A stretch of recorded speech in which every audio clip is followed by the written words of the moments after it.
إن الحمد لله نحمده ونستعينه ونستغفره ونعوذ بالله من شرور أنفسنا ومن سيئات أعمالنا من يهد الله فلا مضل له ومن يضلل فلا هادي له أشهد أن لا إله إلا الله وحده لا شريك له وأشهد أن محمدا عبده ورسوله صلى الله عليه وعلى آله وصحبه وسلم تسليما كثيرا. أما بعد, para pendengar dan ibu-ibu dan para akhwat hadirat yang dirahmati oleh Allah Subhanahu wa taala, Assalamualaikum warahmatullahi wabarakatuh.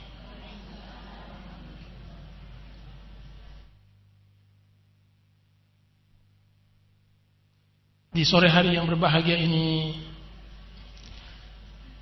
kita panjatkan puja-puji syukur kita kepada Allah Azza wa Jalla yang mana Allah Subhanahu wa taala telah menganugerahkan nikmat karunia yang besar kepada kita. Salawat serta salam kita panjatkan kepada Nabi Muhammad sallallahu alaihi wasallam yang telah mengantarkan manusia ke jalan hidayah dan telah mengajarkan akhlak, adab dan cara berbakti kepada orang tua. Ibu-ibu dan para akhwat yang dirahmati oleh Allah Subhanahu wa taala,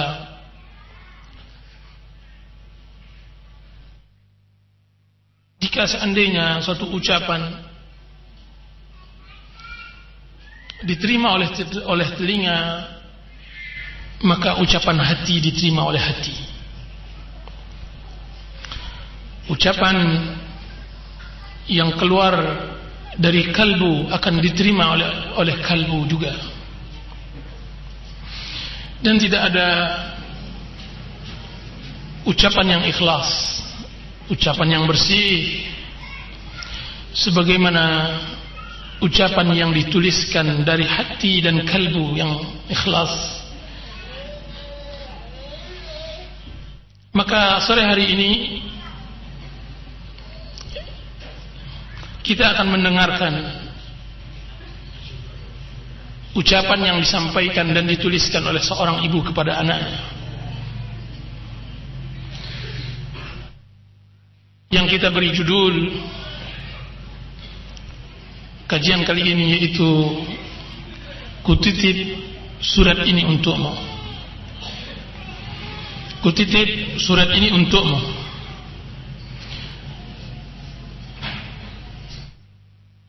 Yaitu seorang ibu menuliskan suratnya kepada anaknya yang telah dewasa, yang telah membangun rumah tangga, yang telah mendapatkan pendamping hidup, yang telah merasakan kehidupan yang baru. Seorang ibu tersebut menuliskan suratnya dengan air matanya, dengan hatinya, kemudian dia titipkan kepada anaknya. Surat seorang ibu kepada anak adalah surat yang sangat luar biasa. Surat yang ditulis karena cinta dan didorong oleh rasa kasih sayang. Maka kajian kita ini insyaallah ta'ala membahas tentang surat yang ditulis oleh ibu tersebut dan apa jawaban si anak dari surat yang ditulis oleh ibunya. Para pendengar, ibu-ibu dan para akhwat yang dirahmati oleh Allah Subhanahu wa taala, surat ini ditulis oleh seorang ibu dalam bahasa Arab, yang mana dia memiliki anak bujangnya yang baru menikah. Kemudian saya format dengan format bahasa kita untuk dimudahkan. Apa kata ibu tersebut? Dia mengatakan, untuk anakku yang kusayangi di bumi Allah Ta'ala, segala puji ibu panjatkan kehadirat Allah Ta'ala yang telah memudahkan ibu untuk beribadah kepadanya. Salawat serta salam ibu sampaikan kepada Nabi Muhammad sallallahu alaihi wasallam, keluarga dan para sahabatnya. Wahai anakku, surat ini datang dari ibumu yang selalu dirundung sengsara. Setelah berpikir panjang, ibu mencoba untuk menulis dan menggoreskan pena, sekalipun keraguan dan rasa malu menyeliputi diri. Setiap kali menulis, setiap itu pula gores tulisan terhalangi oleh tangis. Dan setiap kali menitikkan air mata, setiap itu pula hati terluka. Wahai anakku, sepanjang masa yang telah engkau lewati, kulihat engkau telah menjadi laki-laki dewasa, laki-laki yang cerdas dan bijak. Karenanya engkau pantas membaca tulisan ini, sekalipun nantinya engkau akan remas kertas ini lalu engkau robek, sebagaimana sebelumnya engkau telah remas hati ibu dan telah engkau robek pula perasaannya. Wahai anakku, 25 tahun telah berlalu, dan tahun-tahun itu merupakan tahun kebahagiaan dalam kehidupanku. Suatu ketika dokter datang menyampaikan tentang kehamilanku, dan semua ibu sangat mengetahui arti kalimat tersebut. Bercampur rasa gembira dan bahagia dalam diri ini, sebagaimana ia adalah awal mula dari perubahan fisik dan emosi ibu. Semenjak kabar gembira tersebut, aku membawamu 9 bulan tidur, berdiri, makan, dan bernafas dalam kesulitan. Akan tetapi itu semua tidak mengurangi cinta dan kasih sayangku kepadamu. Bahkan ia tumbuh bersama berjalannya waktu. Aku mengandungmu, wahai anakku, pada kondisi lemah di atas lemah. Bersamaan dengan itu aku begitu gembira tatkala merasakan melihat terjangan kakimu atau balikan badanmu di perutku. Aku merasa puas setiap aku menimbang diriku, karena semakin hari semakin bertambah berat perutku. Berarti dengan begitu engkau sehat walafiat di dalam rahimku, anakku. Penderitaan yang berkepanjangan menderaku sampailah tiba pada fajar pada malam itu, yang aku tidak bisa tidur sekejap pun. Aku merasakan sakit yang tidak tertahankan dan rasa takut yang tidak bisa dilukiskan. Sakit itu berlanjut sehingga membuatku tidak lagi dapat menangis. Sebanyak itu pula aku melihat kematian di hadapanku. Hingga tibalah waktunya engkau keluar ke dunia, engkau lahir. Bercampur air mata kebahagiaanku dengan air mata tangismu. Ketika dia lahir, ketika engkau lahir, menetes air mataku. Mata bahagia, air mata bahagia. Dengan itu semua sirna keletihan dan kesedihan. Hilang semua sakit dan penderitaan. Bahkan kasihku kepadamu semakin bertambah. Dengan bertambah kuatnya sakit, aku raih dirimu sebelum aku meraih minuman. Aku peluk cium dirimu sebelum meneguk satu tetes air yang ada di kerongkonganku. Wahai anakku, telah berlalu tahun dari usiamu. Aku membawamu dengan hatiku, memandikanmu dengan kedua tangan kasih sayangku. Saripati hidupku kuberikan kepadamu. Aku Aku tidak tidur demi tidurmu, berletih demi kebahagiaanmu.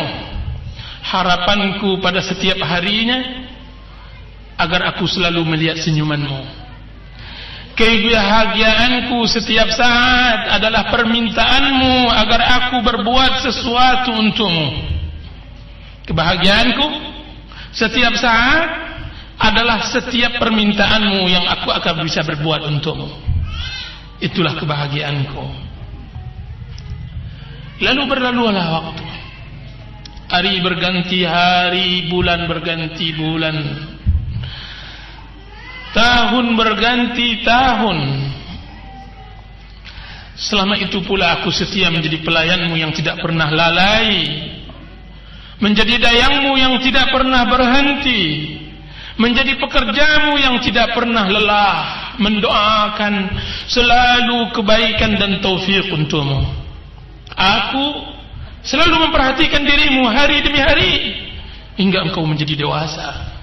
Badanmu yang tegap, ototmu yang kekar, kumis dan jambang tipis telah menghiasi wajahmu, telah menambah ketampananmu, wahai anakku. Tatkala itu aku mulai melirik. Tatkala itu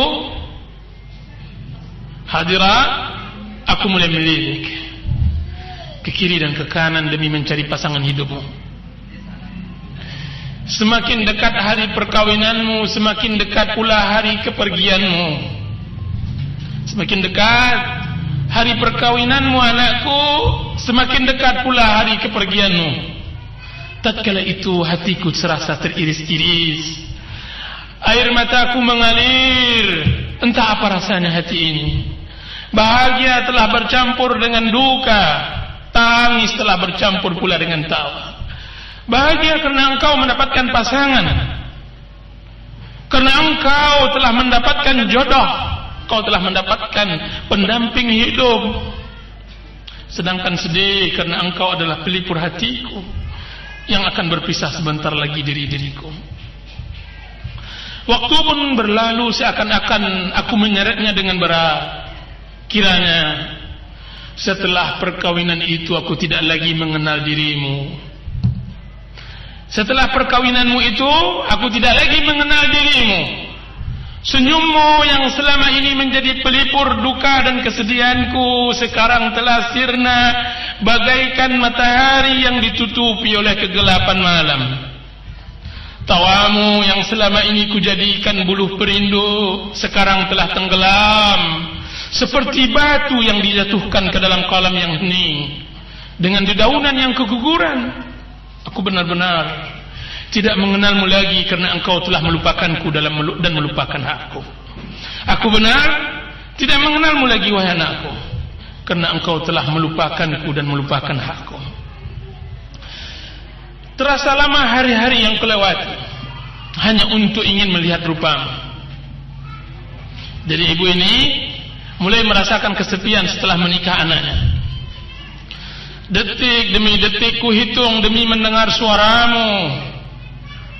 Akan tetapi penantian kerusakan sangat panjang.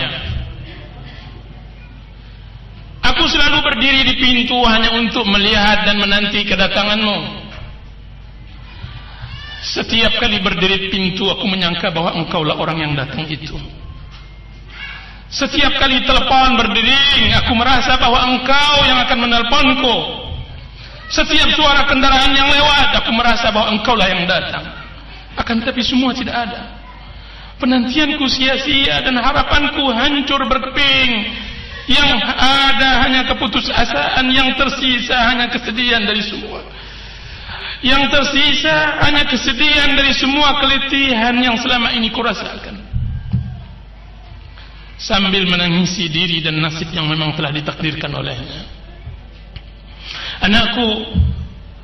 Anakku, ibumu tidaklah meminta banyak. Ia tidaklah menagih kepadamu yang bukan-bukan. Yang ibu pinta kepadamu, jadikan ibumu sebagai sahabat dalam kehidupanmu. Jadikanlah ibumu yang malang ini sebagai pembantu di rumahmu, agar bisa juga aku bisa menatap wajahmu, agar ibu teringat pula dengan hari-hari bahagia masa kecilmu.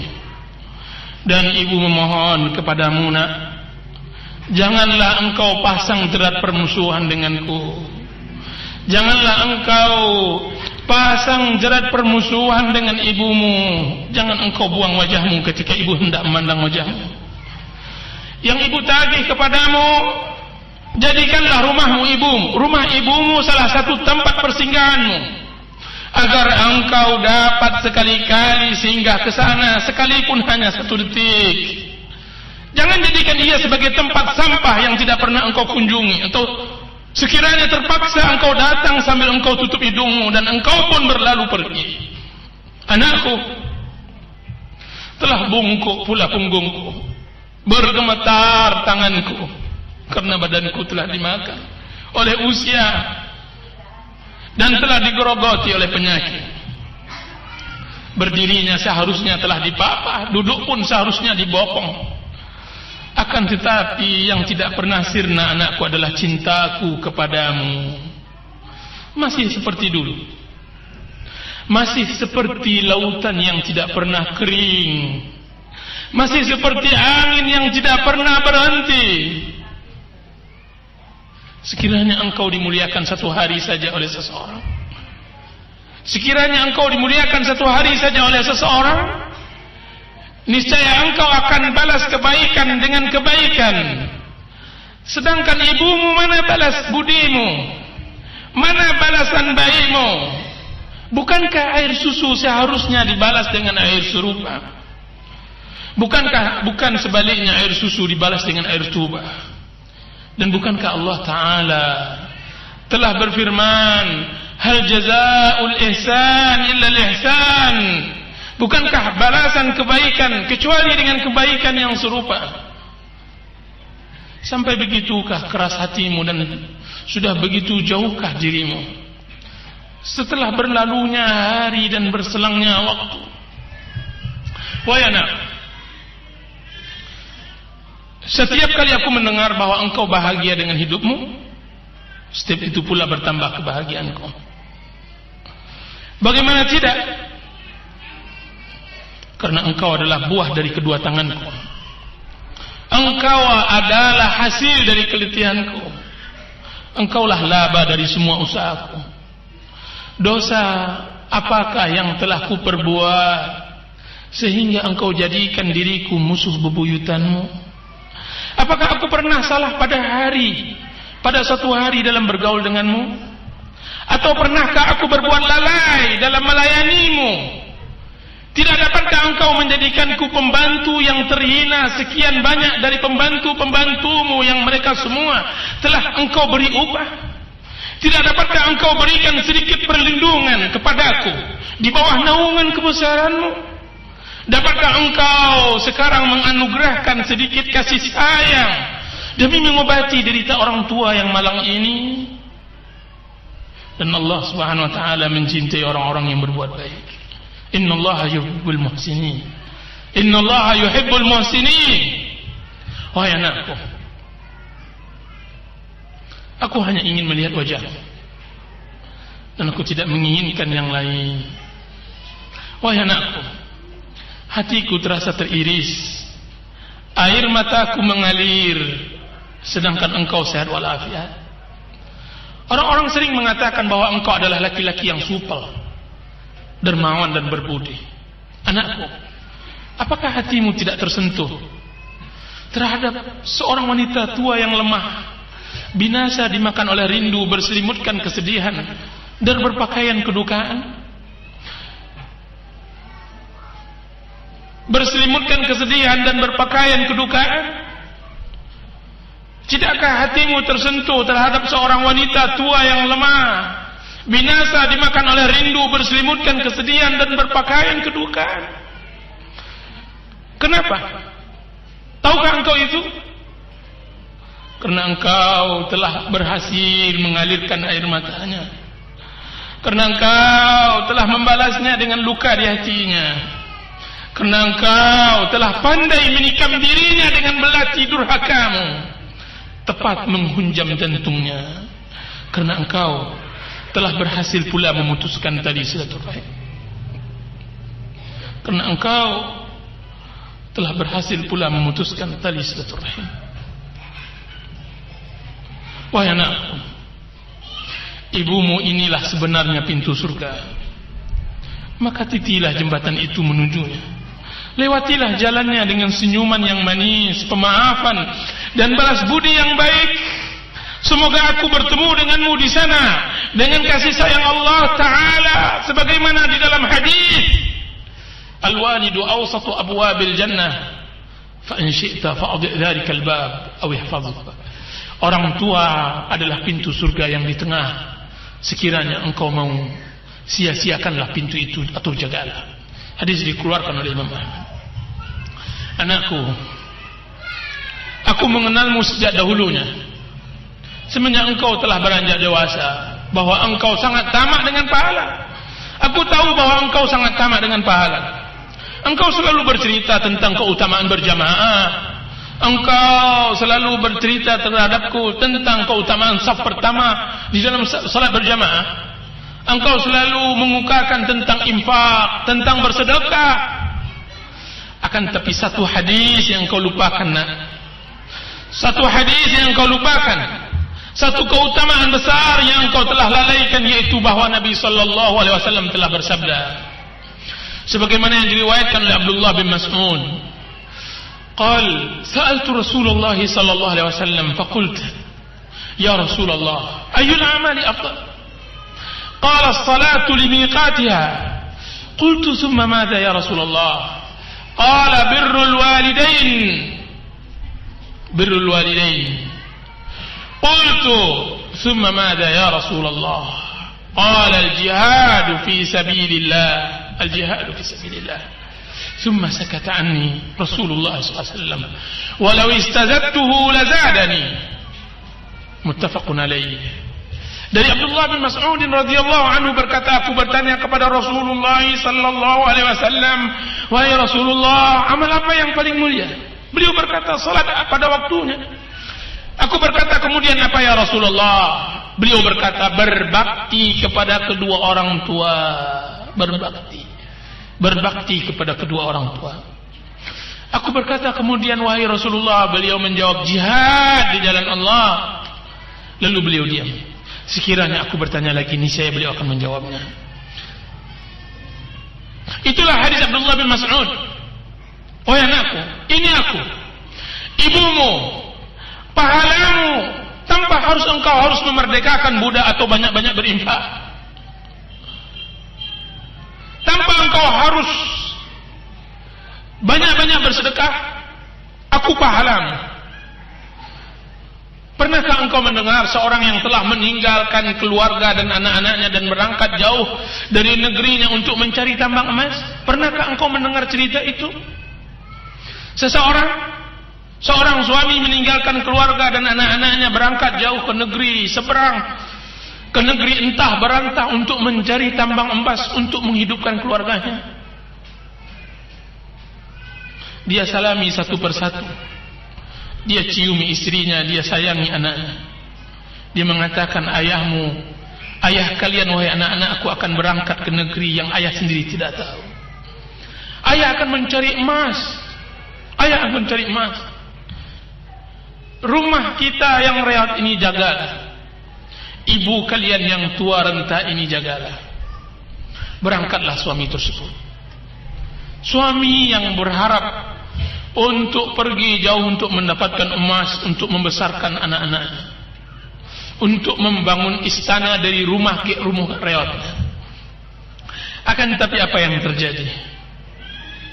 Setelah 30 tahun dalam perantauan, yang ia bawa hanya tangan hampa dan kegagalan. Dia gagal dalam usahanya. Pulanglah ia kembali ke gunung, ke kampungnya.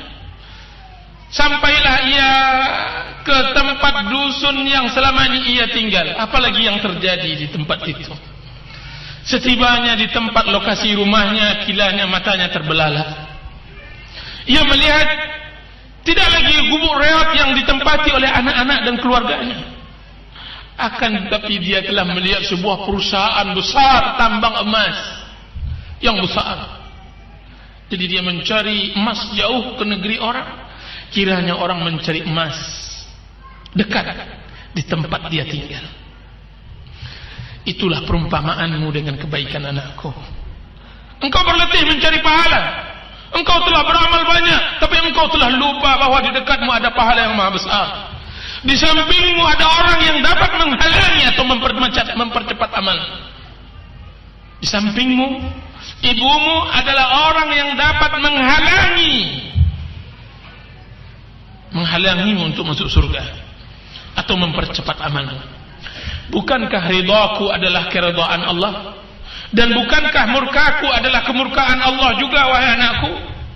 Anakku, aku takutkan engkaulah yang dimaksudkan oleh Nabi Muhammad sallallahu alaihi wasallam. Engkau yang dimaksudkan oleh Rasulullah sallallahu alaihi wasallam di dalam hadisnya, raghima ampoh, celaka anak, celaka seseorang. Man ya Rasulullah? Siapa ya Rasulullah? Man adraka walidayhi 'inda al-kibar ahaduhuma aw kilahuma thumma lam yadkhul jannah. Celaka seorang anak. Siapa ya Rasulullah? Siapa mereka orang yang celaka tersebut, yang sengsara tersebut, yang merugi tersebut? Siapa mereka? Seorang yang mendapatkan kedua orang tuanya, satu atau keduanya, akan tetapi tidak membuat dia masuk surga. Celaka seorang anak mendapatkan kedua orang tuanya, hidup bersamanya, berteman dengannya, melihat wajahnya, akan tapi tidak memasukkan dia ke surga. Hadis dikeluarkan oleh Imam Muslim. Anakku, aku tidak akan angkat keluhan ini ke langit.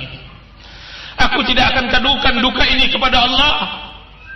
Karena sekiranya keluhan ini, jika seandainya telah membumbung, menembus awan, melewati pintu-pintu langit, maka akan menimpamu kebinasaan dan kesengsaraan yang tidak ada obatnya dan tidak ada tabib yang dapat menyembuhkannya. Aku tidak akan melakukannya, wahai anakku. Tidak. Aku tidak akan melakukannya, wahai anakku. Tidak. Bagaimana aku akan melakukannya sedangkan engkau adalah jantung hatiku? Bagaimana ibu ini kuat mengenahkan tangannya ke langit sedangkan engkau adalah pelipur lara hatiku? Bagaimana ibu tega melihatmu merana terkena doa mustajab, padahal engkau bagiku adalah kebahagiaan hidupku. Engkau bagiku adalah kebahagiaan hidupku. Bangunlah nak, bangunlah, bangkitlah nak. Uban sudah mulai merambat di kepalamu. Uban akan berlalu masa sehingga engkau akan menjadi tua pula. Engkau akan menjadi tua. Al-jaza'u min jinsil amal. Sebagaimana engkau akan berbuat, sebegitulah orang akan berbuat kepadamu. Al-jaza'u min jinsil amal. Ganjaran sesuai dengan amal yang engkau telah tanamkan. Engkau akan memetik sesuai dengan apa yang engkau tanam. Aku tidak ingin engkau menulis surat ini. Aku tidak ingin engkau menulis surat yang sama dengan air matamu kepada anak-anakmu sebagaimana aku telah menulisnya kepadamu. Wahai anakku, bertakwalah kepada Allah. Bertakwalah, takutlah engkau kepada Allah. Berbaktilah kepada ibu. Peganglah kakinya, sesungguhnya surga di kakinya. Basuhlah air matanya, balurlah kesedihannya, kencangkan tulang ringkihnya dan kokohkan badannya yang telah lapuk. Anakku, setelah engkau membaca surat ini terserah padamu. Apakah engkau sadar dan engkau akan kembali, atau engkau akan merobeknya? Sallallahu ala nabiyyina Muhammadin wa ala alihi wa sahbihi wasallam. Dari ibumu yang merana. Itulah hadirat ibu-ibu dan para akhwat, surat yang ditulis, yang sangat luar biasa, ditulis oleh seorang ibu kepada bujangnya, kepada pemudanya, kepada anaknya yang baru menikah atau yang telah menikah, telah mendapatkan beberapa anak. Perasaan seorang ibu yang sangat sensitif. Sekarang mari kita dengar apa yang dibalas oleh seorang anak tersebut. Dengan ucapan apa dia bisa menulis, dengan perkataan apa dia bisa menjawab surat yang datang dari ibunya tersebut. Mari kita dengarkan. Di sana inti permasalahan, banyak permasalahan berbakti, masalah durhaka seorang anak berada di puncak-puncaknya ketika seorang anak telah menikah dengan seorang gadis. Apa kata anak tersebut? Mari kita dengarkan surat balasan itu. Maka setelah berapa minggu dia mendapatkan titipan surat ibunya itu, maka dia membalasnya. Kepada yang tercinta, bundaku yang kusayang, segala puji bagi Allah yang telah memuliakan kedudukan kedua orang tua dan telah menjadikan mereka berdua sebagai pintu tengah menuju surga. Salawat serta salam hamba yang lemah ini panjatkan keharibaan Nabi yang mulia, keluarga serta para sahabatnya hingga hari kiamat. Amin. Ibu, aku terima suratmu yang engkau tulis dengan tetesan air mata dan duka. Aku telah membaca semuanya. Tidak ada satu huruf pun yang aku sisakan. Tapi tahukah engkau, ibu, bahwa aku membacanya semenjak salat Isya. Semenjak salat Isya aku tutup pintu kamar, aku buka surat yang kau tuliskan untukku, dan baru aku selesaikan membacanya setelah ayam berkokok, setelah fajar telah terbit dan azan pertama telah dikumandangkan. Sebenarnya lah surat yang engkau tulis tersebut, jika ditaruhkan ke dalam batu tentu ia akan pecah. Jika engkau letakkan ke atas daun yang hijau, tentu ia akan kering. Sebenarnya lah surat yang engkau tulis tersebut tidak akan tertelan oleh ayam, tidak akan termakan oleh itu. Sebenarnya lah wahai ibu, bahwa suratmu itu bagiku bagaikan petir kemurkaan yang jika dikecutkan ke pohon, jika seandainya dilembutkan ke pohon yang besar, dia akan rebah dan terbakar. Suratmu wahai ibu bagaikan awan kaum Samud yang datang berarak, yang telah siap dimuntahkan kepadaku. Ibu, aku telah baca suratmu, sedangkan air mataku tidak pernah berhenti. Bagaimana tidak jika surat itu ditulis oleh seorang yang bukan ibu, dan ditulis bukan ditujukan pula kepadaku? Layaklah orang yang paling bebal untuk menangis saja jadinya. Bagaimana kiranya yang menulis itu adalah ibuku sendiri, adalah engkau, dan surat itu ditujukan untukku sendiri, adalah aku. Sungguh aku sering membaca kisah sedih. Tidak terasa bantal telah dijadikan tempat, yang telah dijadikan tempat bersandar telah basah karena air mata. Bagaimana pula dengan surat yang ibu tulis itu? Bukan cerita yang ibu karang atau sebuah drama yang ibu perankan, akan tetapi dia adalah kenyataan hidup yang ibu rasakan. Ibuku yang kusayangi, ibuku yang kusayang. Sungguh berat cobaanmu, sungguh malang penderitaanmu. Semua yang engkau telah sebutkan benar adanya. Semua yang engkau sebutkan telah benar adanya. Aku masih ingat ketika engkau ditinggalkan ayah pada masa engkau hamil tua mengandung diriku, mengandung adikku. Ayah pergi entah kemana tanpa meninggalkan uang belanja. Jadilah engkau mencari apa yang dapat dimasak di sekitar rumah dari dedaunan dan tumbuhan. Dengan jalan berat engkau melangkah ke kedai untuk membeli ala kadarnya, sambil engkau membisikkan kepada penjual bahwa apa yang engkau ambil tersebut hutang yang engkau sendiri tidak tahu kapan engkau akan melunasinya. Ibu, aku masih ingat ketika kami anak-anakmu menangis untuk dibuatkan makanan, engkau tiba-tiba menggapai atap dapur untuk mengambil kerak nasi yang telah lama engkau jemur dan keringkan. Tidak jarang pula engkau simpan untukku setelah sepulang sekolah tumbung kelapa. Tahu ibu-ibu tumbung kelapa? Ibu-ibu di sini tahu ibu tumbung kelapa? Iya. Hanya untuk melihat aku mengambilnya dengan segera. Atau aku masih ingat engkau sengaja ambilkan air didih dari nasi yang sedang dimasak ketika engkau temukan aku dalam keadaan sakit demam. Ibu, maafkanlah anakmu ini. Aku tahu bahwa semenjak engkau gadis, sebagaimana yang diceritakan oleh nenek, sampai engkau telah tua seperti sekarang ini, engkau belum pernah mengecap kebahagiaan. Duniamu hanya rumah serta halamannya. Kehidupanmu hanya dengan anak-anakmu. Belum pernah aku melihat engkau tertawa bahagia, kecuali ketika kami anak-anakmu datang ziarah kepadamu. Selain dari itu tidak ada kebahagiaan. Semua hidupmu adalah perjuangan. Semua hari-harimu adalah pengorbanan. Ibu, maafkan anakmu ini.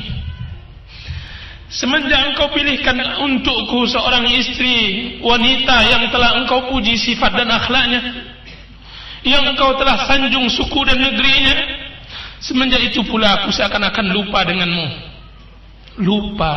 Wahai.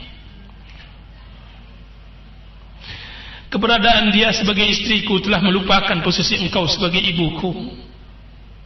Senyuman dan sapaannya telah melupakanku dengan himbauanmu.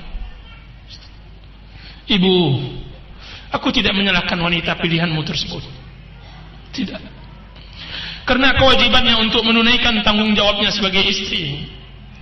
Aku berharap pada permasalahan ini engkau tidak membawa-bawa namanya dan mengaitkan kedurhakaanku kepadamu karenanya. Karena selama ini di mataku dia adalah istri yang baik, istri yang telah berupaya berbuat banyak untuk suami dan anak-anaknya, istri yang selalu untuk menyuruh berbuat taat dan berbakti kepada kedua orang tua. Ibu, ketika seorang laki-laki menikah dengan seorang wanita, maka seolah-olah dia telah mendapatkan permainan baru, seperti anak kecil mendapatkan boneka atau orang-orangan. Maafkan aku, ibu. Aku tidaklah membela diriku, karena dari awal dan akhir pembicaraan ini kesalahan ada padaku, anakmu ini. Akan tetapi aku ingin menerangkan keadaan yang aku alami, perubahan suasana yang telah engkau dan aku berpisah, tidak satu atap lagi. Ibu, perkawinanku membuatku masuk ke alam dunia baru, dunia yang selama ini tidak pernah aku kenal, dunia yang hanya ada aku, istri dan anak-anakku. Bagaimana tidak? Istri yang baik, anak-anak yang lucu. Maafkan aku, ibu. Maafkan aku, anakmu. Aku merasa dunia hanya milik kami. Aku tidak peduli dengan keadaan orang yang penting bagiku. Aku tidak peduli. Yang penting bagiku adalah keadaan mereka, anak-anak dan istriku. Ibu, maafkan aku, anakmu. Ampunkan aku, anakmu. Aku telah lalai, aku telah alpa, aku telah lupa, aku menyia-nyiakanmu.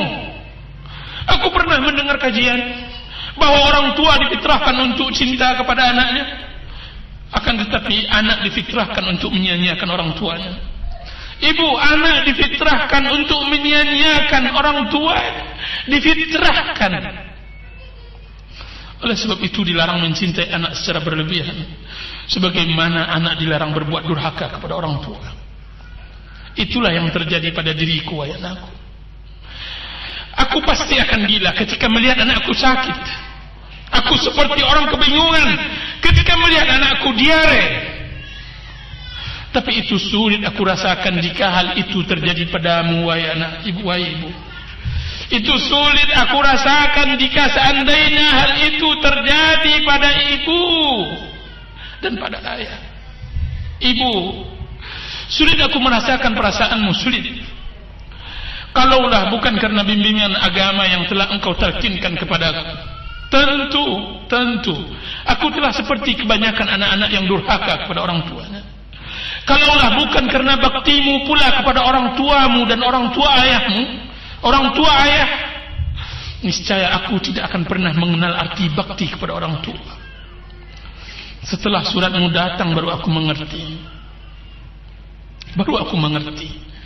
Setelah suratmu datang baru aku mengerti.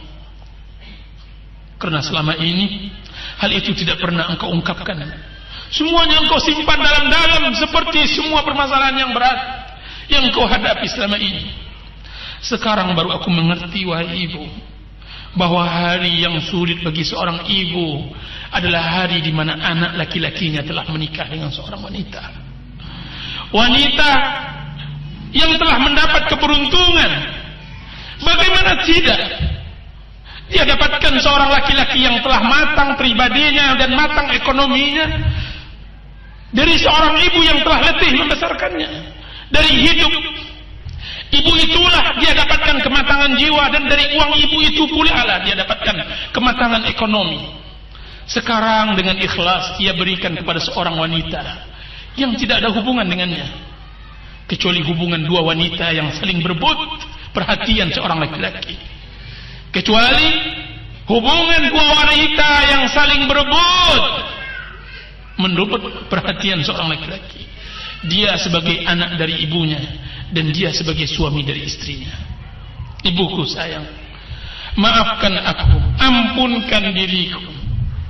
Satu tetes air matamu adalah lautan api neraka bagiku. Janganlah engkau menangis lagi. Janganlah engkau menangis lagi. Janganlah engkau berduka lagi. Karena duka dan tangismu menambah dalam jatuhku ke dalam api neraka. Aku takut, ibu, takut. Kalau akan itu pula yang aku peroleh, kalau kan neraka pula yang aku dapatkan, izinkan aku membuang semua kebahagiaanku selama ini, demi hanya untuk dapat menyeka air matamu. Kalau akan engkau pula murka kepadaku, izinkan aku datang kepadamu membawa segala yang aku miliki, lalu menyerahkannya kepadamu. Lalu terserah engkau mau engkau perbuat apa.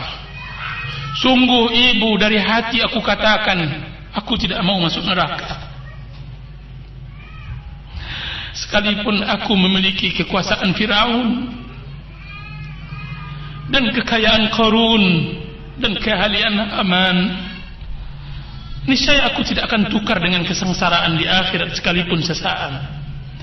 Siapa pula yang tahan dengan azab neraka, wahai bunda? Siapa pula yang tahan dengan azab neraka, wahai bunda? Maafkan aku anakmu, wahai ibu. Adapun sebutanmu tentang keluhan dan pengaduan kepada Allah Subhanahu wa taala, bahwa engkau belum mau mengangkatnya ke langit, bahwa engkau belum lagi mau berdoa kepada Allah akan kedurhakaanku, maka ampun wahai ibu, kalaulah itu yang terjadi, doa itu tersampaikan ke langit, salah pula ucap lisanmu, apalah jadinya nanti diriku? Apalah jadinya nanti diriku? Tentu aku akan menjadi tunggul yang tumbang disambar petir. Apalah gunanya kemegahan sekiranya engkau doakan atasku kebinasaan? Tentu aku akan menjadi pohon yang tidak berakar ke bumi dan dahannya tidak bisa sampai ke langit. Di tengahnya dimakan kumbang pula. Kalaulah doamu terucap atasku, wahai bunda, maka tidak ada lagi gunanya hidup. Tidak ada lagi gunanya kekayaan. Tidak ada lagi gunanya banyak pergaulan. Ibu, dalam sepanjang sejarah anak manusia yang kubaca, maka tidak ada orang yang berbahagia setelah kena kutuk orang tuanya. Itu di dunia, maka aku tidak dapat bayangkan bagaimana nasibnya di akhirat. Tentu ia lebih sengsara. Ibu, setelah membaca suratmu, baru aku menyadari kekhilafan, kealfaan, dan kelalaianku. Ibu, pastikan suratmu akan kujadikan jimat dalam hidupku. Setiap kali aku lalai dalam berkhidmat kepadamu, akan kubaca ulang kembali. Tiap kali aku lengah darimu, akan kutalkinkan diriku dengannya. Akan kusimpan dalam lubuk hatiku sebelum aku menyimpannya dalam kotak wasiatku. Akan aku sampaikan kepada anak keturunanku bahwa ayah mereka dahulu pernah lalai di dalam berbakti. Lalu ia sadar dan kembali kepada kebenaran. Ayah mereka pernah berbuat salah, sehingga ia telah menyakiti hati orang yang seharusnya ia cintai. Lalu ia kembali kepada petunjuk. Bunda, tua, engkau berbicara tentang tua, wahai bunda. Siapa yang tidak mengalami ketuaan, wahai ibu? Burung elang yang terbang di angkasa tidak pernah bermain kecuali di tempat yang tinggi. Suatu saat nanti dia akan jatuh jua, dikejar dan diperebutkan oleh orang burung-burung kecil. Singa, si raja hutan yang selalu memangsa, jika telah tiba tua, dia akan dikejar-kejar oleh anjing kecil tanpa ada perlawanan. Tidak ada kekuasaan yang kekal, tidak ada kekayaan yang abadi. Yang tersisa hanya amal baik atau amal buruk yang akan dipertanggungjawabkan. Ibu, doakan anakmu ini agar menjadi anak yang berbakti kepadamu di masa banyak, di mana banyak anak-anak yang durhaka kepada orang tuanya. Angkatlah ke langit munajatmu untukku, agar aku peroleh kebahagiaan abadi di dunia dan di akhirat. Ibu, sesampainya suratku ini, insyaAllah tidak akan ada lagi air mata yang jatuh karena ulah anakmu. Setelah ini tidak ada lagi kejauhan antaraku denganmu. Bahagiamu adalah bahagiaku, kesedihanmu adalah kesedihanku, senyumanmu adalah senyumanku, tangismu adalah tangisku. Aku berjanji untuk selalu berbakti kepadamu buat selamanya. Dan aku berharap agar aku dapat membahagiakanmu selagi mataku masih bisa berkedip. Aku berjanji, aku berharap aku dapat membahagiakanmu selagi mataku masih bisa berkedip. Maka bahagiakanlah dirimu, bahagiakanlah dirimu. Buanglah segala kesedihan, cobalah tersenyum. Ini kami, aku, istri dan anak-anak sedang bersiap-siap untuk bersimpuh di hadapanmu, mencium tanganmu. Salam hangat dari anakmu yang durhaka. Wallahu ta'ala. Ibu-ibu, para akhwat dan para pendengar yang dirahmati oleh Allah Subhanahu wa taala, itulah kajian kita pada kesempatan kali ini. Mudah-mudahan ada manfaatnya. Wa sallallahu ala nabiyyina Muhammadin wa ala alihi wa sahbihi wasallam. Wassalamu alaikum warahmatullahi wabarakatuh.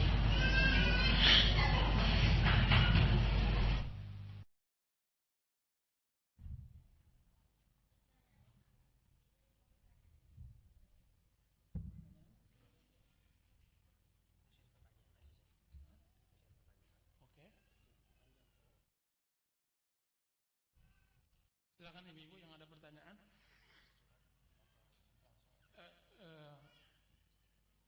Pakai kertas boleh.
samping aja Ibu biar mudah diambil.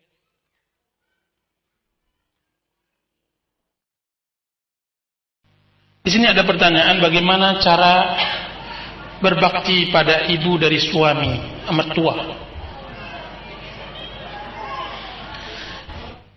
Para pendengar, ibu-ibu dan para akhwat yang dirahmati oleh Allah Subhanahu wa taala.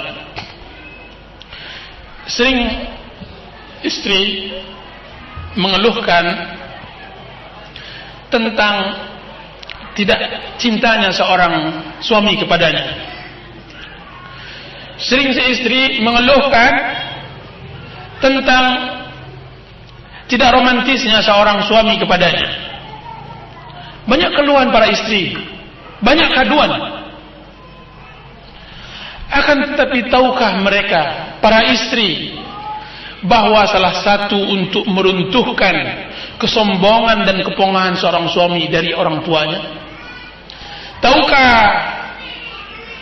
para istri bahwa jika seandainya Anda ingin mendapatkan tempat di hati suami Anda, maka hendaklah Anda harus merebut ibunya.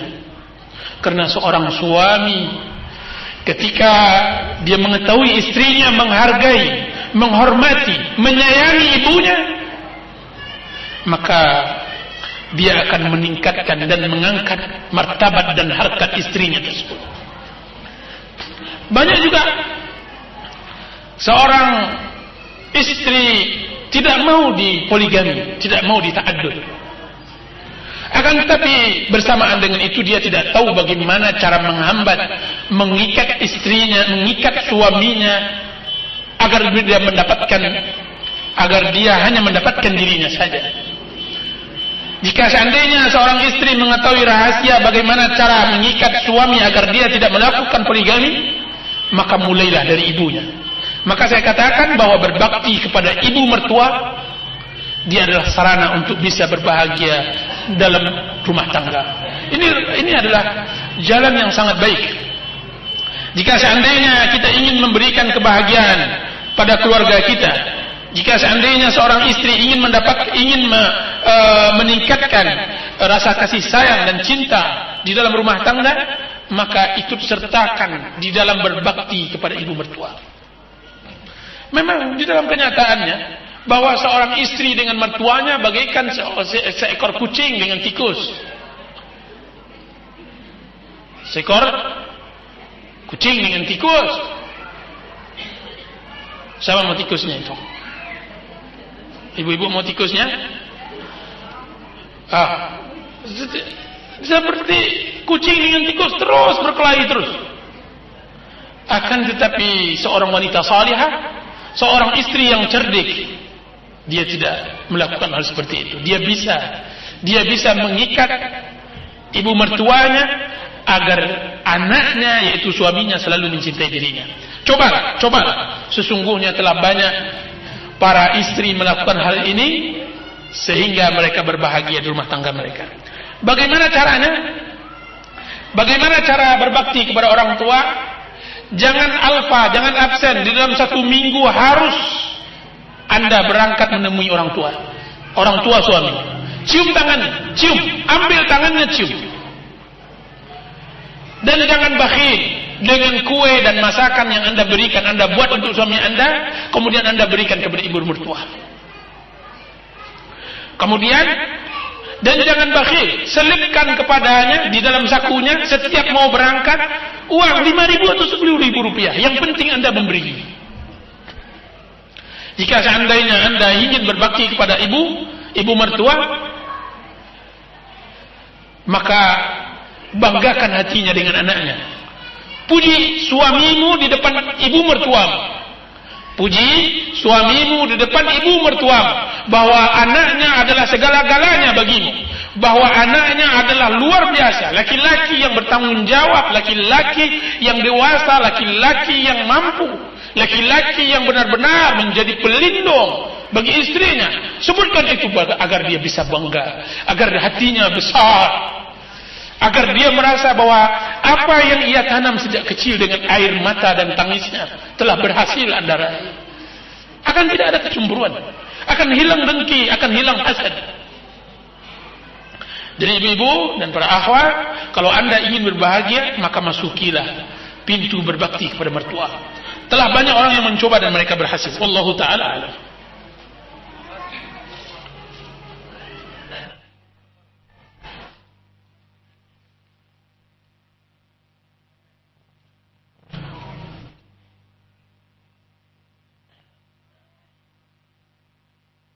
Apa yang harus dilakukan oleh seorang menantu jika melihat mertuanya melakukan hal-hal yang syirik atau kemusyrikan? Yang harus dibuat oleh seorang menantu atau seorang anak yang melihat orang tuanya dalam kemusyrikan adalah firman Allah Subhanahu wa taala yang mengatakan, wa in jahadaka ala an tusyrika bima laysa laka bi ilm fala tuti'huma wa sahibuhuma fid dunya ma'rufa. Jika seandainya mereka berdua berupaya untuk membuat engkau bersyirik, melakukan syirik, maka jangan taati. Jangan taati perintah syirik. Akan tetapi berbaktilah kepada keduanya. Ibu-ibu, berbaktilah. Jadi, yang harus dilakukan bagi yang mempunyai mertua yang jauh dari pengajaran agama, harus melipat gandakan berbakti, berakhlak, memberi hadiah, memberi senyuman, memberi perhatian. Jadikan diri anda sebagai teman curhatnya. Jadikan. Alangkah bahagianya seorang menantu bisa mendapatkan tempat di hati mertua. Tidakkah pernah ibu-ibu mendengar seorang ibu mengatakan kepada menantunya, wahai anakku, wahai putriku, wahai gadisku, wahai sayangku, jika seandainya suamimu mau menikah lagi, maka kabarkan segera kepada ibumu. Ibumu yang pertama kali akan melarangnya. Itu kenapa? Karena keberhasilan seorang istri mempengaruhi ibu mertuanya, dan itu akan membahagiakan suami.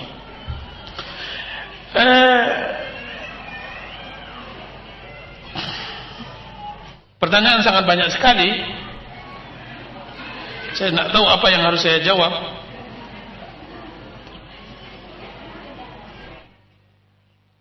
Bagaimana bila ibu yang harus dihormati dan dibuat untuk berbakti ternyata bukan ibu yang baik?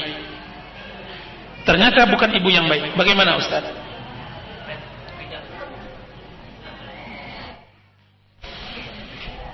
Di sini pertanyaan, bagaimana bila ibu yang harus dihormati dan dibuat untuk berbakti ternyata bukan ibu yang baik? Subhanallahal-azim. Kalau seandainya ibu mendapatkan mertua atau mendapatkan orang tua yang baik, maka ibu sama dengan orang yang datang ke sebuah rumah untuk diundang kondangan, terus ibu tinggal makan saja. Itu tidak ada nikmatnya. Yang nikmat adalah orang yang memasak sendiri, kemudian dia berletih sendiri, kemudian dia bisa menikmati hasilnya. Kalau seandainya ibu bisa mendapatkan akhwat, mendapatkan ibunya sudah baik, mana perjuangan? Subhanallahal-azim, subhanallah. Ibu berbakti kepada ibu yang tidak baik, ibu yang tidak mengerti, berbakti kepadanya jauh lebih afdal daripada berbakti kepada ibu yang baik. Pahalanya jauh lebih besar. Pahala apa yang lebih besar jika seandainya seseorang anak berbakti kepada ibunya sedangkan ibu melecehkannya? Pahala apa yang lebih besar jika seandainya seorang anak berusaha berucapkan kata-kata lembut sedangkan ibu atau ayahnya mengatakan dengan kata-kata kasar dan dia bersabar? Pahala apa yang lebih besar jika seandainya seorang anak memberi dan ayahnya tidak pernah memberi? Pahala apa yang lebih besar jika seandainya seorang anak selalu mengucapkan terima kasih kepada ayah ibunya sedangkan ayahnya tidak mengerti, ibunya tidak paham akan sebuah ucapan terima kasih kepada anaknya? Pahala akan besar. Lihat Ibrahim alaihissalam kepada ayahnya. Ketika dia berbakti kepada orang tuanya yang dalam keadaan musyrik, dia berkata-kata dengan lembut, ya abati, wahai ayahku, wahai sayangku, ya abati, dengan kata-kata lembut. Ayahnya menjawabnya dengan kata-kata Ibrahim, la illam tantahi ya Ibrahim, jika seandainya engkau tidak berhenti wa Ibrahim, la arjumanna, aku akan rajam engkau. Lihat bagaimana lemah lembut Ibrahim dan bagaimana kerasnya ayahnya Azar. Berbakti terbukti akan berbakti yang menjadi pahala yang sangat besar ketika seorang anak memindahkan ibunya yang jahat menjadi ibu yang baik. Berbakti yang luar biasa adalah seorang anak menjadikan ibunya yang salihah menjadi ibu yang salihah. Berbakti yang sangat besar adalah menjadikan seorang ibu atau ayah yang tidak mengerti dengan agama, kemudian dia mengerti kepada agama. Menjadikan seorang ayah dan ibu yang sama sekali tidak mengerti tentang masjid dan tidak pernah sujud kepada Allah Azza wa Jalla, sekarang dia tidak pernah mengenal sujud. Subhanallah lazim. Pahala yang besar. Pahala yang besar. Tidakkah kita mau untuk mendapatkannya? Jadi berbaktilah. Jangan tunggu ibu baik dulu. Jadikan momen ibu tidak baik ini adalah momen untuk berbakti kepada Allah Azza wa Jalla, kepada orang tua. Wallahu ta'ala alam.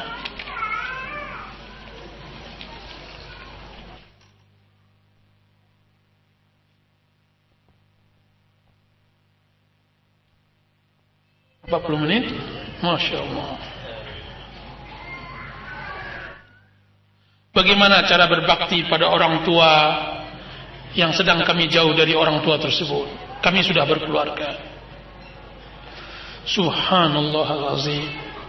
Ibu tadi mendengar kajian bagaimana sedihnya, bagaimana nestapanya seorang ibu yang ditinggalkan oleh anak-anaknya satu persatu berangkat ke rumah istrinya atau ke rumahnya, atau dia berangkat ke sebuah pekerjaannya. Tinggallah orang tua tersebut di desa. Masak nasi sendirian, mencuci sendirian. Subhanallah. Pintu hanya berdiri ketika ia membukanya. Jendela hanya terbuka ketika dia hendak yang membukanya. Tidak ada lagi. Tidak terdengar lagi di rumahnya yang kayu itu lari kecil, anaknya yang kecil. Waktu kecil-kecil dahulu lari, kemudian sambil tertawa. Ibu seperti itu sering mengigau. Ibu seperti itu sering menangis dalam kesendirian. Di mana anak-anakku yang gagah? Di mana anak-anakku yang orang-orang mengatakan mereka sudah besar, sudah menjadi orang hebat di Jakarta, sudah menjadi pengusaha berhasil di Bandung, telah menjadi orang berkedudukan di Sumatera. Subhanallah, dia di negeri yang sangat tidak. Subhanallah. Jika seandainya Anda jauh dari orang tua, maka pulanglah segera. Kisah kilap sangat masyhur. Bagaimana kisah kilap di dalam banyak kaset saya sudah ceritakan. Bagaimana cintanya ayah kilap kepada kilap. Datang seorang pemuda kepada Rasulullah sallallahu alaihi wasallam. Kemudian dia mengatakan, "Ya Rasulullah, saya datang kepadamu untuk berbaiat, hendak berjihad di jalan Allah Azza wa Jalla. Dan aku tinggalkan kedua orang tuaku dalam keadaan menangis. Aku berbaiat. Aku hendak berbaiat dan hendak berjihad di jalan Allah. Akan tetapi aku tinggalkan kedua orang tuaku menangis, menitikkan air mata." Apa kata Rasulullah SAW kepada orang pemuda ini? Kepada pemuda ini, irji' ilaihima fa'adhikhuma kama abkaitahuma. Pulanglah engkau wahai pemuda. Pulanglah kembali engkau wahai pemuda, dan buat dia tertawa, mereka berdua tertawa sebagaimana engkau telah membuatnya mereka menangis.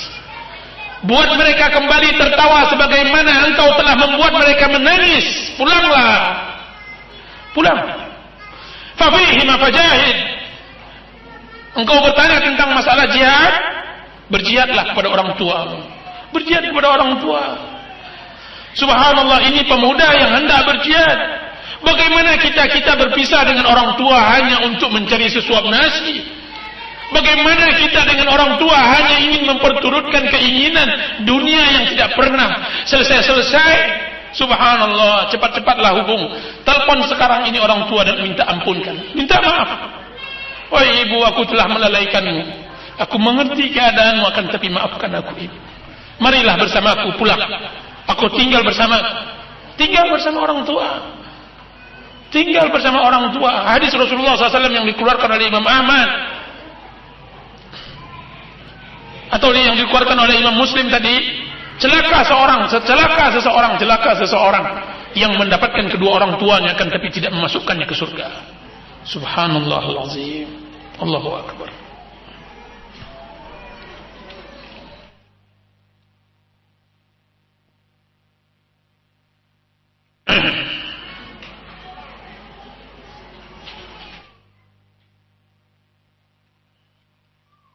Wallahu ta'ala alam.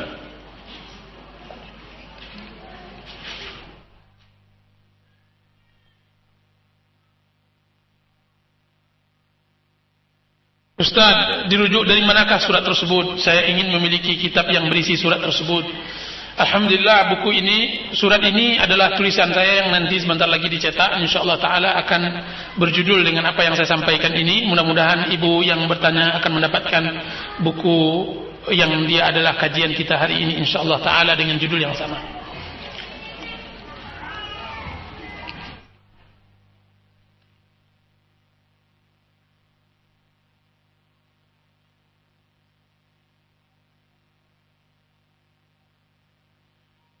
Ustaz, bagaimana dengan kondisi seorang ibu di masa tuanya jika tidak dikurniai anak laki-laki?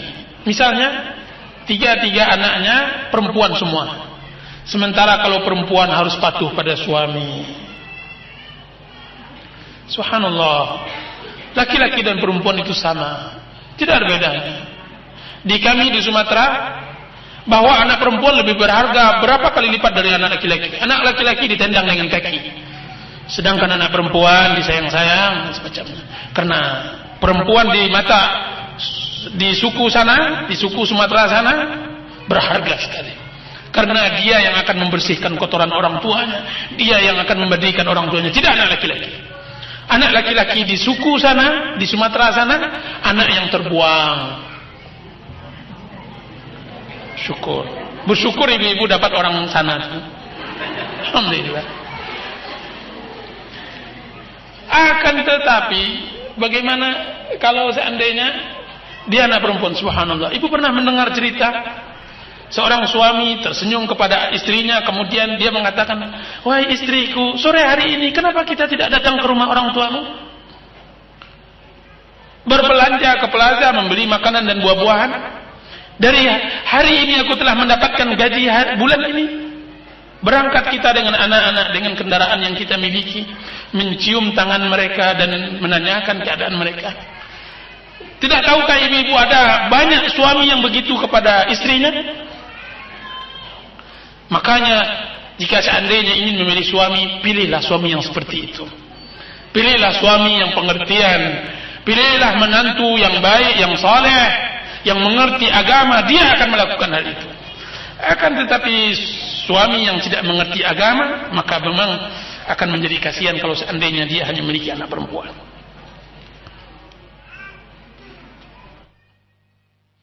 Bagaimana disayang suami dan juga disayang mertua? Ini trik dan ini bagus, pertanyaan bagus.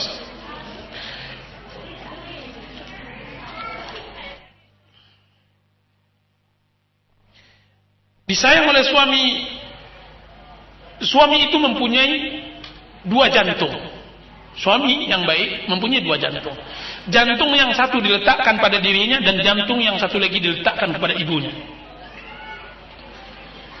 Satu yang tidak bisa dimaafkan oleh suami, jika seandainya istrinya berani menjatuhkan ibunya di matanya, dia tidak akan terima. Dia tidak akan terima. Nah, jika seandainya ibu ingin disayang oleh suami dan ingin disayang oleh mertua, berbakti kepada suami dan berbakti kepada orang tuanya, bukan karena orang tuanya, akan tetapi untuk mendapatkan kasih sayang suami. Bukan untuk mereka, akan tapi untuk ibu sebagai istri. Bagaimana caranya?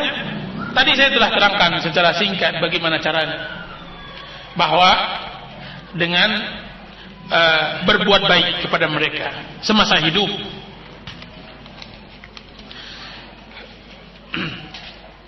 Di antara trik yang bagus, cara yang bagus adalah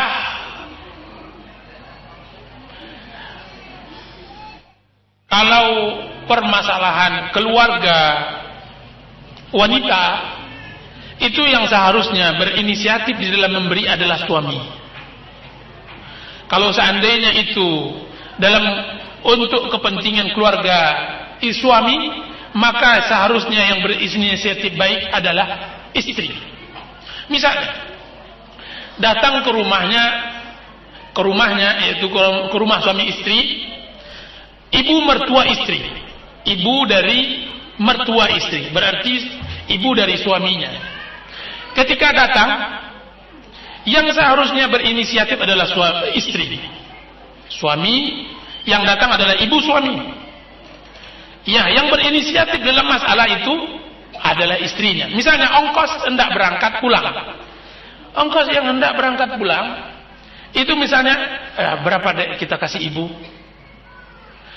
Kita kalau menurut abang sih kasih aja harga tiket, sudah itu biar aja lah makan sendiri aja dah, pakai uang pensiunan. Nah, istri harus mengatakan begitu, jangan bang. Akan tapi kasih uang tiket, kasih uang belanja dengan sebulan uang hidup di sana. Berarti apa? Ada perasaan luar biasa dari suami. Berarti istri saya ini perhatian sekali dengan ibunya. Jangan sebaliknya, ketika suami mengatakan, dek kita kasih aja uang ongkos, uang tiket, sudah itu biar aja ibu makan, kalau mau beli apa-apa bila uang pensiunannya. Apa kata sang istri? Wah itu kemahalan bang, kalau bisa setengahnya aja. Kalau seperti ini cara berkeluarga, itu cepat-cepat laun suami akan berpaling kepada wanita lain. Sebaliknya juga begitu ketika seandainya datang ayah dari istri, berarti mertua laki-laki suami, Anda datang membawa ketela, membawa ubi kayu, membawa nenas dari kampung. Kemudian datang sang istri, bang, itu nanti pulang, maaf kalau di sana namanya bang ya, manggilnya abang, nggak tahu, sini bang becak kali ya. Misalnya kan, ini ayah itu dikasih aja ongkos bayar nenas kemarin aja dah, 50.000 dengan ketela dan semacamnya. Jangan deh, kasihan. Tapi gini, abang baru gajian, nanti dibayar, yang diberikan kepada abang itu kamu buat makanan, kemudian ongkos pulang, kemudian pemberian yang kemarin belum terberi, kemudian juga ini ada sedikit. Masya Allah, berapa semuanya bang? 1,5 juta. Masya Allah Ta'ala. Jadi ada perasaan bahagia dengan istri bahwa suaminya perhatian kepada keluarganya.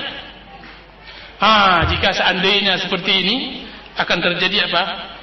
Suami akan disayang oleh istri dan istri akan menyayangi suami.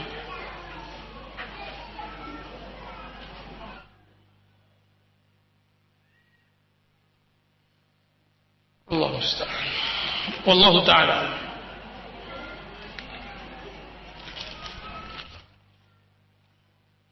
Sudah tadi? Belum sebenarnya. Assalamualaikum. Pertanyaan, bagaimana dengan ibu yang lebih condong ke salah satu anak? Pilih kasih. Ya. Bagaimana dengan ibu yang lebih condong ke salah satu anak, yaitu ibu yang pilih kasih? Ibu yang condong ke salah satu anak pilih kasih, itu mesti ada sebabnya. Pilih kasih ini kadang-kadang memang beralasan dan kadang-kadang juga ada yang tidak beralasan. Banyak orang tua condong kepada salah satu anaknya karena anak yang ia kasihi melebihi dari saudara-saudaranya itu cacat. Anda sehat walafiat, sedangkan adik Anda lumpuh. Layak dia diberkahi, layak dia disayangi oleh kedua orang tua, dan itu tidak perlu diirikan. Atau dia itu terbelakang di dalam cara berpikir, idiot.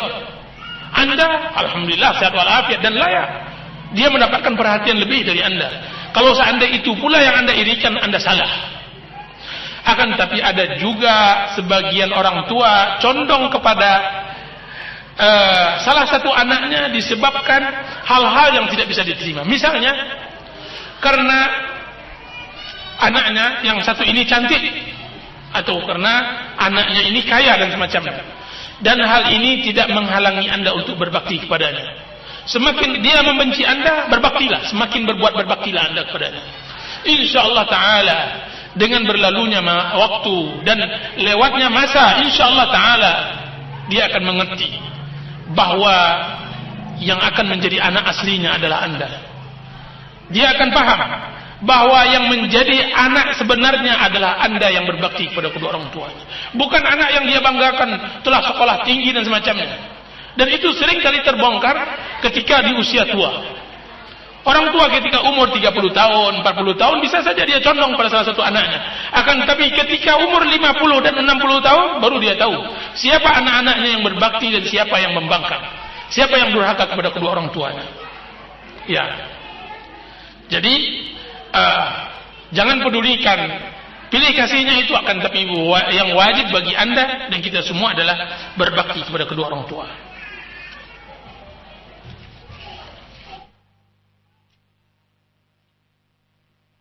Mengapa kasih sayang seorang ibu terhadap anak berbeda dengan kasih sayang seorang anak kepada ibu? Apakah ini ada hubungannya dengan hukum alam?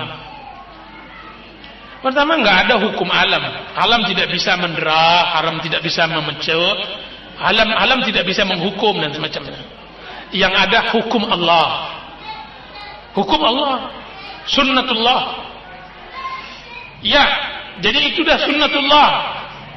Sudah naluri seorang ibu cinta kepada anaknya, seorang ayah cinta kepada anaknya. Sebagaimana sudah naluri juga seorang anak benci atau tidak suka menjaga orang tuanya. Itu sudah naluri, lumrah. Ya. Dan itu telah disebutkan oleh Allah Subhanahu wa taala di dalam banyak hadis. Di dalam banyak Al-Qur'an Karim, dalam banyak ayat. Makanya Allah Subhanahu wa taala melarang untuk seorang ayah menjadi terfitnah dengan anaknya karena terlampau mencintainya. Apa kata Allah Subhanahu wa taala? Innama amwalukum wa auladukum fitnah. Sungguhnya harta dan anak-anakmu fitnah. Karena anak membuat fitnah orang tuanya, terlampau mencintai.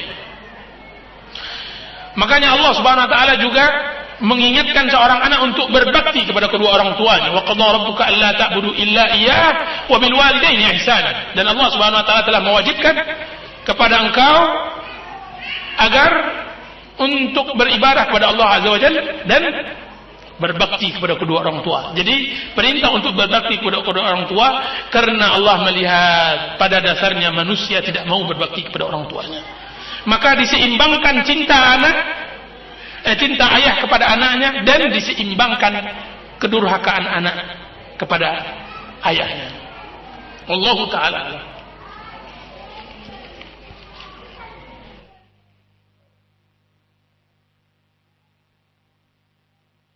Ustaz, bagaimana bila orang tua kita tidak sepaham dalam beribadah, dalam melakukan banyak bid'ah, serta mempengaruhi anak-anak kita dalam menanamkan kebid'ahannya, setelah kita berusaha untuk mendidik anak-anak dengan sunnah? Ya, ini menjadi permasalahan. Ini menjadi permasalahan. Akan tapi Anda melakukan dua hal. Pertama, selalu terus-menerus jangan bosan dan tetap istiqamah untuk selalu memberi hidayah kepada orang tua dengan berbagai macam cara. Dengan tanpa letih, tanpa menghiraukan waktu, dan Anda terus berbakti. Karena sebesar-besar bakti seorang anak adalah ketika seorang anak telah berhasil memberi hidayah kedua orang tuanya. Dan yang kedua Anda lakukan adalah memprotek, semua pemikiran-pemikiran dan ajaran-ajaran orang tua yang tidak sesuai dengan syariat Allah. Anda protek itu dengan pendidikan Anda kepada Anda. Maka didik anak Anda dengan kedua tangan Anda, tidak dengan kedua tangan orang tua. Orang tua atau nenek dari anak-anak itu kadang-kadang terlampau kasih sayang kepada cucunya, dia membuat kesalahan di dalam mendidik dan semacamnya. Itu jangan biarkan. Anda berkewajiban untuk fokus untuk bisa mendidik anak-anak Anda. Wallahu ta'ala.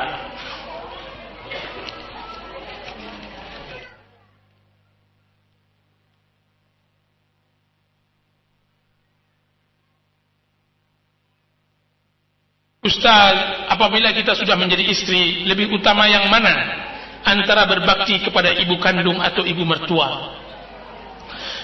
Berbakti kepada ibu kandung tidak berubah, baik kita sebelum menikah maupun telah menikah. Akan tetapi yang menjadi permasalahan adalah berbakti kepada ibu mertua. Berbakti kepada ibu mertua bukan karena ibu mertuanya, akan tetapi karena anaknya adalah sekarang menjadi suami kita. Maka berbakti kepada suami diantaranya dengan berbakti kepada kedua orang tuanya. Maksudnya berbakti kepada orang tuanya adalah sarana berbakti kepada suami. Jadi tidak bisa disamakan berbakti kepada orang tua dan mertua. Akan tetapi berbakti kepada mertua karena dia adalah sarana untuk berbakti kepada suami. Wallahu ta'ala.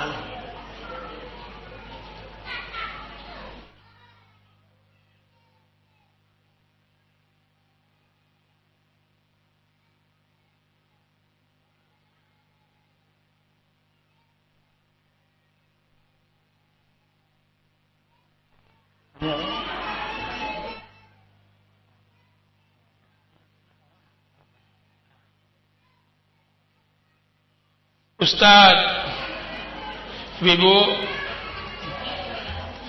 tolong diperhatikan, hadirat, ibu-ibu. Saya punya anak 9 orang, dibesarkan sendiri tanpa suami. Berdosakah saya yang tidak sanggup menyekolahkan anak semua di antara anak saya, anak-anak semua? Di antara anak saya ada yang mengatakan, pada suatu saat saya akan memetik buah dari pohon yang saya tanam. Berdosakah saya, Ustaz? Subhanallah. Semoga Allah Subhanahu wa taala memberikan keberkahan kepada ibu yang bertanya. Keberkahan hidup, kebahagiaan hidup, dan juga rahmat Allah Subhanahu wa taala kepada ibu yang bertanya. Mudah-mudahan Allah Subhanahu wa taala memberikan rahmatnya, karunia-Nya kepada ibu dan kita semua. Amin. Kemudian daripada itu perlu diingat, setiap ibu yang mempunyai anak, bahwa anak adalah amanah. Karena dia adalah amanah, maka pahala bagi ibu yang menjaga anaknya sangat luar biasa. Seorang ibu yang bersabar mendidik anak perempuannya, 2 orang dia akan masuk surga. Seorang ibu yang bersabar mendidik anaknya yang perempuan, 2 orang dia akan masuk surga. Bagaimana pula dengan 9 orang? Subhanallahal-azim. Bagaimana pula yang 9 orang?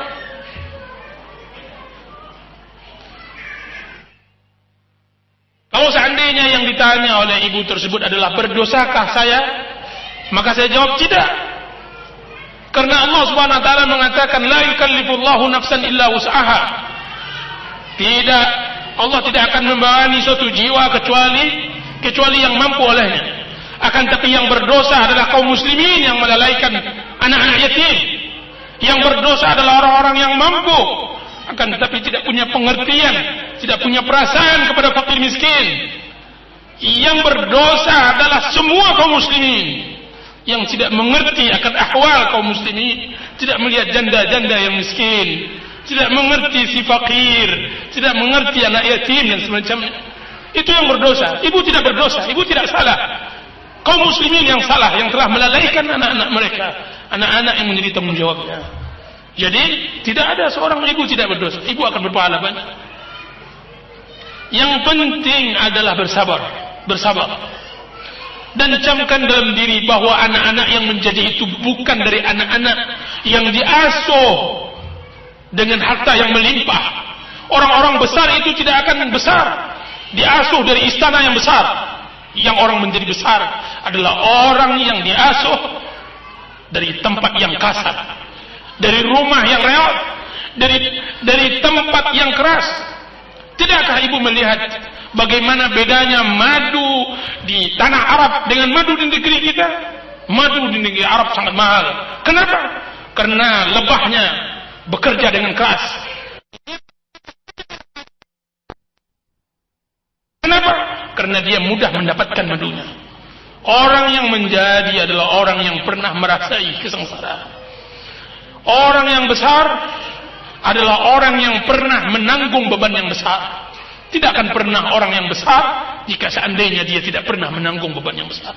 Jadi berbahagialah ibu, berbahagialah ibu bahwa ibu telah menjadikan anak-anak ibu berdikari. Semenjak kecil, anak-anak kami umur 20 tahun masih meminta kepada kami. Anak-anak ibu umur 4 tahun dia tidak bisa pandai membeli bajunya sendiri. Anak-anak kami selalu menetek merengek meminta uang belanja ketika dia sekolah. Akan tapi anak ibu dia berusaha mencari. Dia berusaha mencari tanpa meminta dan tanpa merintih, tanpa merengek. Dia telah besar sebelum dia besar. Dia telah dewasa sebelum dia dewasa. Makanya seharusnya hal ini menjadi kebanggaan dan bersabarlah. Mudah-mudahan Allah Subhanahu wa taala memberikan jalan keluar bagi ibu. Wallahu taala a'lam.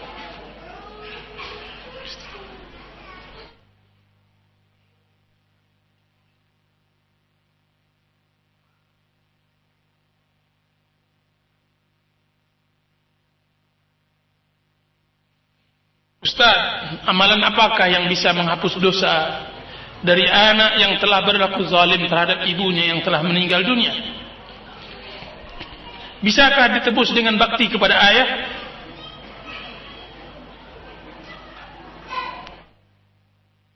Oh, berat. Zalim kepada orang tua berat. Seharusnya Allah Subhanahu wa taala perintahkan kita membahagiakan orang tua, kita sebaliknya menzalimi Allah Ta'ala. Harus dibarengi dengan istighfar, harus dibarengi dengan ibadah, harus ditebus dengan berlipat gandakan berbakti kepada ayah, suami dari ibu tersebut. Jadi bagi anak yang telah menzalimi orang tuanya, segeralah kembali. Banyak kita melihat orang-orang sengsara karena dia tidak berbakti kepada orang tuanya. Dan sebaliknya, banyak kita melihat orang mendapatkan limpah karunia dan kebahagiaan karena ia berbakti kepada kedua orang tuanya. Tapi mudah-mudahan Allah Subhanahu wa taala akan menghapuskan dosa dan kesalahannya jika seandainya itu dibarengi dengan istighfar dan keikhlasan kepada Allah Azza wa Jalla.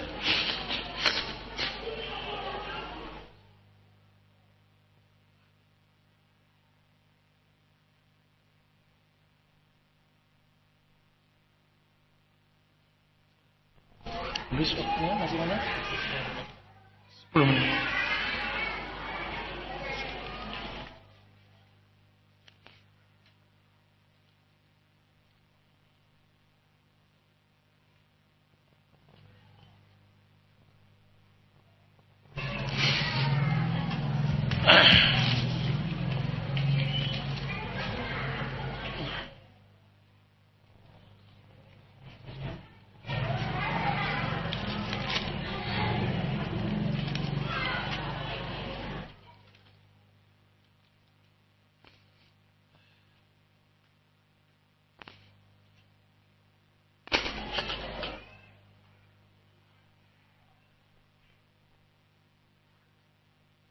Ustaz, bila ibu kita yang telah menikah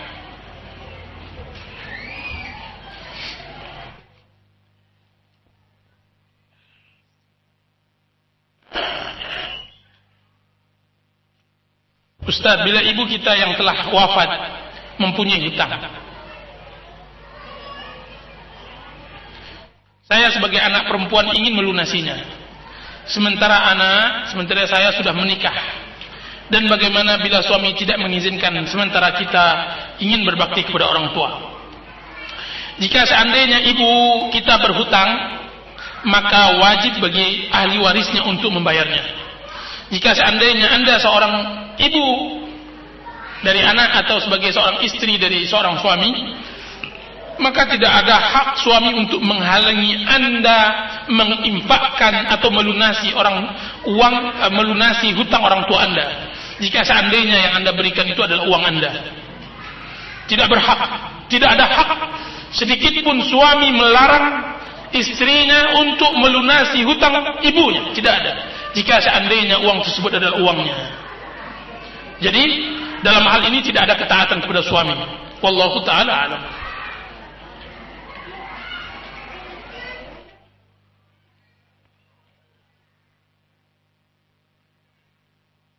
Ustaz, saya jarang berbakti karena jauh, tapi ibu ridha. Apa tidak jadi masalah? Kalau ibu Anda ridha bahwa Anda jauh, mudah-mudahan tidak masalah. Akan tetapi, tidak maukah Anda memberi kebahagiaan kepada orang tua Anda? Atau maukah Anda nanti diperlakukan oleh anak-anak seperti itu? Kadang-kadang keridhaan orang tua akibat dari keikhlasan orang tua sebagai orang tua, bukan karena keinginan dan kehendaknya. Berapa banyak orang tua menguburkan kehendaknya dalam-dalam, menenggelamkan keinginannya jauh-jauh, hanya ingin melihat orang anaknya bahagia, hanya ingin melihat anaknya bahagia. Maka kita katakan, jangan terpedaya dengan ridha ibu atau ridha ayah, akan tetapi cobalah Anda membahagiakan hidupnya. Karena dia mungkin tidak akan menginginkan harta dan kedudukan Anda. Yang dia inginkan adalah kebahagiaan. Ada yang dia inginkan adalah berbahagia sesaat dengan Anda. Wallahu taala alam.